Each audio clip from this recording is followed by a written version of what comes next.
បាទជំរាបសួរបងប្អូនថ្ងៃនេះនៅបងប្អូនមហាអារម្មណ៍នៅខេត្តសៀមរាបមួយថ្ងៃយ៉ាងណាបាទនៅនឹងកំពង់ធ្លុកបងប្អូនទេសភាពស្អាតមែនទេបងប្អូនអាចមើលក្នុងវីដេអូនេះបានបាទតែជាថ្មីខ្លាំងមែនទេបងប្អូនបាទទឹកឡើងថ្លាជ្វីងហើយ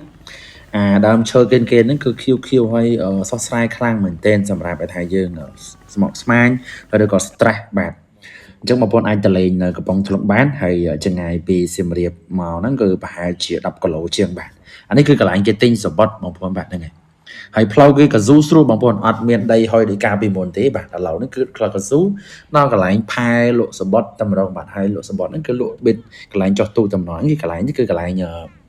ដែលយើងជិះទូកទៅបន្តទៅឬក៏យើងជិះផែទៅបន្តទៀតអញ្ចឹងបាទហ្នឹងហើយអញ្ចឹងគឺយើងចាប់ផ្ដើមឡើងទូកទៅទៀតហើយបាទបងប្អូននៅកន្លែងហ្នឹងបាទថ្ងៃនេះខ្ញុំទៅបាទគឺមនុស្សច្រើនខ្លាំងមែនទែនបងប្អូនបាទហើយសប្បាយខ្លាំងមែនទែនហើ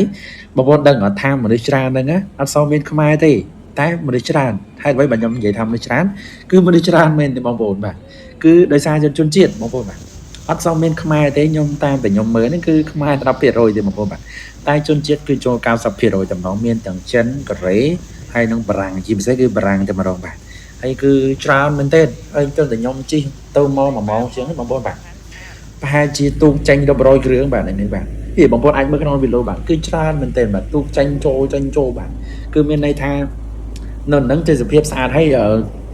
យជនជាតិគេចូលចិត្តទៅមើលច្រើនបាទពេលថ្ងៃរំលឹកបងប្អូនអាចទៅមើលបានចន្លោះពីម៉ោង2ម៉ោង2ទៅម៉ោង3ទៅដល់ហ្នឹងគឺថ្ងៃរសៀលល្មមឬក៏បងប្អូនអាចទៅពេលព្រឹកក៏បានអាស្រ័យទៅលើយើងទៀតបើថាយើងចង់មើលថ្ងៃលិចអីយើងអាចទៅចាប់ពីម៉ោង2ម៉ោង3បានត្រង់ហ្នឹងល្ងាចល្មមនេះគឺផ្ទះគេបងប្អូនបាទហើយបងប្អូនឃើញទឹកឡើងអញ្ចឹងថាផ្ទះគេទៀបមិនមែនទេបងប្អូនបាទផ្ទះហ្នឹងសសរខ្ពស់ណាបា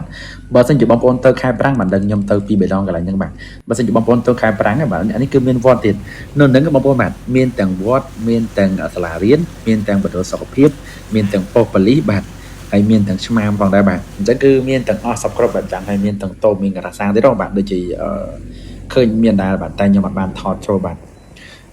ក្រាសាំងដូចជាអត់មានតែមានតែកន្លែងគេចាក់សាំងទូចបាទហ្នឹងហើយអានេះគឺផ្ទះគេបងប្អូនឃើញផ្ទះគេនៅបេទឹកអញ្ចឹងមិនមែនទៀបទេបងប្អូនបាទនេះផ្ទះហ្នឹងគេចូល10ម៉ែត្រជាងបងប្អូនបាទគ្រាន់តែទឹកដុល្លារទៅសល់ប្រហែលជា2ម៉ែត្រទេបាទឬក៏1ម៉ែត្រជាងបាទក៏ពិតផ្ទះហ្នឹងគឺជិត10ម៉ែត្រដែរបាទហ្នឹងដែលគេធ្វើទៅសល់បាទហ្នឹងអានេះគឺដៃទលេបាទយើងជាតិចូលដល់ទលេបាទនេះយើងចូលទៅមកបដាហើយទីស្ពាស្អាតមែនទេបងប្អូនបាទហើយដើមឈើឡើងខៀវសង្ងាត់តែម្ដងបាទបងប្អូនអាចមើលបាននេះបងប្អូនអាចមើលក្នុងវីដេអូនេះបានខ្ញុំអត់កុហកទេហើយមនុស្សច្រើនមែនទេប៉ុន្តែសិទ្ធិជនជាតិបងប្អូនបាទមានន័យថាកន្លែងហ្នឹងជនជាតិចូលចិត្តមកមើលច្រើនបាទខ្មែរ10%បងប្អូនបាទតែជនជាតិគឺ90%ទេបងប្អូនអាចមើលបានទេទូកចាញ់ចូលហើយច្រើនមែនទេនេះបងប្អូនបាទនេះខ្ញុំអត់កុហកទេបងប្អូនអាចមើលបានឃើញនេះសិទ្ធិជនជាតិបាទអត់សូវមានខ្មែរទេបាទទូកចាញ់ចូលហ្នឹងគឺសិទ្ធិជនជាតិអត់សូវមានខ្មែរទេហើយនៅកន្លែងហ្នឹងពេលដែលយើងជិះមកដល់កន្លែងនេះបាទគេឈប់ទុកឲ្យយើងប្រហែលជាកន្លះម៉ោងឬក៏តែ1ម៉ោងបាទអាស្រ័យទៅលើយើងផ្ទាល់ទេយើងអាចឈប់យូរ1ម៉ោង2ម៉ោងក៏បានដែរតាមធម្មតាគេឈប់ឲ្យយើង1ម៉ោងទៅ2ម៉ោងហ្នឹងហើយបាទតែយើងអាចឈប់មើលថ្ងៃលិចកន្លែងនេះក៏បានប៉ុន្តែខ្ញុំទៅនេះវាប្រហែលជាម៉ោង3កន្លះត្រង់ហ្នឹងប្រហែលជាម៉ោង7:04អញ្ចឹងខ្ញុំអង្គុយប្រហែលជា20នាទីក៏មកវិញមកបាទហ្នឹងហើយអត់បាននៅដល់ថ្ងៃលិចទេបាទហ្នឹងហើយបាទក៏ត្រឡប់មកវិញបាទអញ្ចឹងគឺទេសភាពស្អាតបងប្អូនបាទនៅហ្នឹងគឺមានអ៊ីកិតលុយអីវ៉ាន់លុយដែរនេះប៉ុន្តែអាចនឹងតម្លៃខុសគ្នានៅលើគោកបាទអញ្ចឹងគឺដឹងស្រាប់ហើយយើងគាត់ថំចែវទូខំទូកទៅដល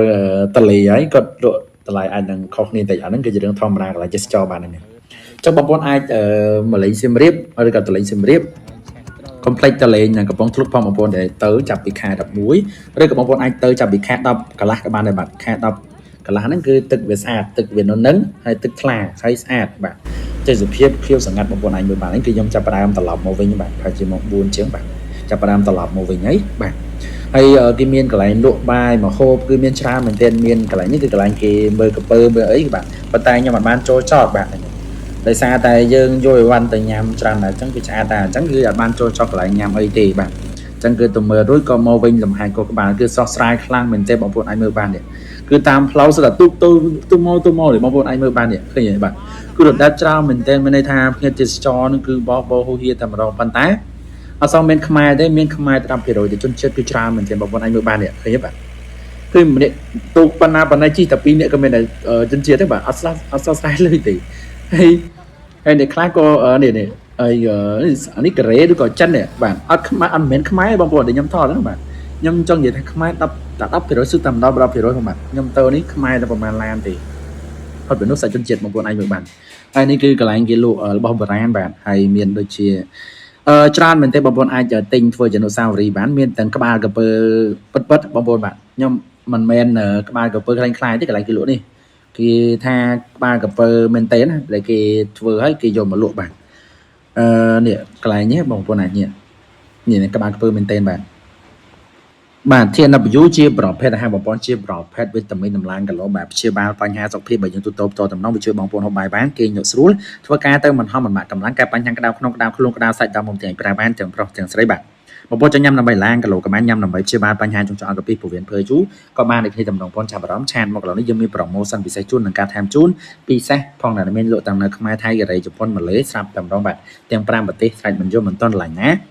កំងឥឡូវនេះមានប្រូម៉ូសិនពិសេសជូននឹងឆាមសុអស់ចំណោះចាំកំងយកទៅប្រើប្រាស់អរគុណច្រើនណាស់បាទគោរពជ្រាបលាបាយបាយ